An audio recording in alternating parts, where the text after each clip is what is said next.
గమనించకపోతే ఇంకేం పూర్తిగా గమనిస్తాడు ప్రజలు. మంత్రి పెద్దిరెడ్డి రామచంద్రారెడ్డి మీద మీరు ఎన్నో ఆరోపణలు చేశారు. పార్టీ చంద్రబాబు నాయుడు గారితో సహా అందరూ కూడా ఆరోపణ చేశారు. ఆయన ఒక మైనింగ్ డాన్ అన్నారు.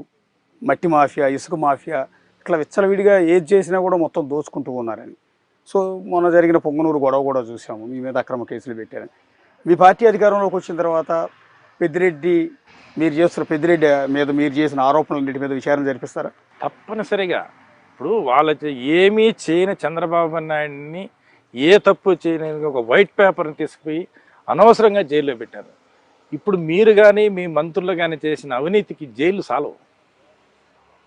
ఎక్కడ చూసినా ప్రతి దాంట్లో మైనింగ్లో కానీ, ఇసుకలో కానీ, మద్యంలో కానీ ప్రతిదీ ఏది మాఫియానే.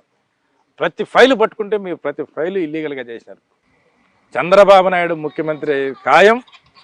వీళ్ళ పూర్తిగా అందరి మీద ఎంక్వైరీ వేస్తాడు. వీళ్ళందరూ ఈ అవినీతి పనులు మంత్రులందరూ కూడా జైలుకి పోయేది ఖాయం. టార్గెట్ లిస్ట్లో ఫస్ట్ ప్లేస్ ఉందా పెద్దిరెడ్డి గారిది? అది ఫస్ట్ ఫేజ్ ఉందా, సెకండ్ ఫేజ్ ఉందా, రేపు అధికారంలోకి వచ్చి కూర్చుంటారో తెలుస్తుంది. అది అంటే అటు చంద్రబాబు గారు అయితే మేము వచ్చిన తర్వాత నేను ఎట్టి పరిస్థితిలో వదిలిపెట్టాం,